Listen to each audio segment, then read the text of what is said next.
तो आज है मिनी ब्लॉग सीरीज का डे 11। सुबह सो के उठ के देखा तो एसी के ऊपर बर्फ जमी हुई थी। इसकी वजह से ये पूरी रात नॉन स्टॉप चली हुई है। बच्चे हो चुके थे रेडी, उनको उनकी टैक्सी के पास छोड़ने पहुंचा। वहां जाके देखा बच्चे पहले से इंतजार कर रहे थे। इंतजार इतना बड़ा हो जाता है कि बता नहीं सकते। बेटे को बाय बोल के कल से स्टार्ट था सावन, तो मैंने बेलपत्र भी ले लिए थे पूजा करने के लिए। इसके बाद तैयार होके मैं पहुंचा शिवालय में जाके भोले बाबा को जल अर्पण किया। बाबा से सबके उज्जवल भविष्य और अच्छे स्वास्थ्य की कामना करते हुए मैं मंदिर से बाहर निकल आया। उसके बाद मुझे जाना था हॉस्पिटल राम मनोहर लोहिया, जो कि हमारे यहाँ का एक सरकारी अस्पताल है। मेरे सिर में बहुत ज़्यादा दर्द हो रहा था और चक्कर आ रहे थे। इस वजह से डॉक्टर ने मुझे सिटी स्कैन लिखा था। सिटी स्कैन करवाने के लिए मैं जैसे ही लोहिया में पहुंचा तो वहाँ देखा, वहाँ बहुत भीड़ होती है, हमेशा ही भीड़ होती है। अगर आप बिना किसी सोच के जाएंगे तो आपको जल्दी नंबर नहीं आने वाला।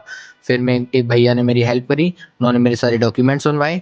डॉक्यूमेंट्स बनवाने के बाद मेरे सिटी स्कैन के लिए मैं वहाँ पहुँच गया। गवर्नमेंट हॉस्पिटल आए और चक्कर ना लगाया तो मतलब क्या है। डॉक्टर साहब ने बोला मोहर लगवा के आओ, जिससे मैंने लिखवाया प्रिस्क्रिप्शन, उन्होंने लगाई नहीं। अब बोले इमरजेंसी में लगाओ। अब इमरजेंसी जा रहा हूँ, देखते हैं वो क्या बोलते हैं। सारे पड़ाव कर लिए मैंने पार। अब इसके बाद 10 मिनट मशीन स्टार्ट होने में लगेंगे, वही टाइम है। इसके बाद होगा सिटी स्कैन। भाई ये विजुअल कितने अच्छे आ रहे हैं। मेरी बादल देखो क्या चलो चलते हैं। तो आ चुके हैं हाथी को लेने। उसके बाद बहुत सारे काम पेंडिंग पड़े हुए थे, तबीयत नहीं सही थी, तो इस बीच मैंने कुछ कर नहीं पाया। तो मैं वाइट सीमेंट लेके आया। इस वाइट सीमेंट को मैंने पेस्ट बनाया। ये हो गया था बहुत ज़्यादा पतला। फिर पर रखा हुआ वाइट सीमेंट को मैंने एकदम फोड़ लिया। फोड़ने के बाद उसको मिक्स किया। मिक्स करने के बाद एक अच्छा सा पेस्ट बनाया जिससे ये सारी चीज़ें भर जाएं। यहाँ हो चुका था गड्ढा। इस गड्ढे को भरने के लिए मैंने इस वाइट सीमेंट का यूज़ किया है। फिर हमारे स्टोर में भी एक गड्ढा हो गया था, क्योंकि यहाँ से एक सिल्क तोड़वाई थी मैंने। सिल्क तोड़वाने के बाद वहाँ पे ऐसे ही होल हो गया था, तो उस होल को भरने के लिए मैंने इस वाइट सीमेंट का यूज़ किया है। इतना सारा काम करने के बाद अब टाइम है चूहों की फील्डिंग सेट करने का। इसको लगाते हैं चल के नाली पे। फिर बेटू लेके आई है प्लायर्स और माचिस। इसके बाद मैंने उससे मंगाया बैठने के लिए अपने लिए पटा। अब जो मैं जाली लेके आया था, जाली थी बहुत बड़ी। अब इसको करना था छोटा।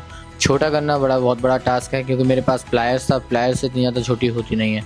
सॉफ्ट वालों के पास कटर्स होता है, उससे छोटा होता है। फिर उसके बाद मैं पहुंचा आशीष भैया घर पे रील शूट करने के लिए। ये है सीमा दीदी का लड़का। इतना क्यूट है, लेकिन मुझे देख के रोने लगता है, पता नहीं क्यों ही। लेकिन तो मिली हमारे रील के करेक्टर से। ये है सीमा दीदी, और भाभी को तो आप लोग जानते ही होंगे।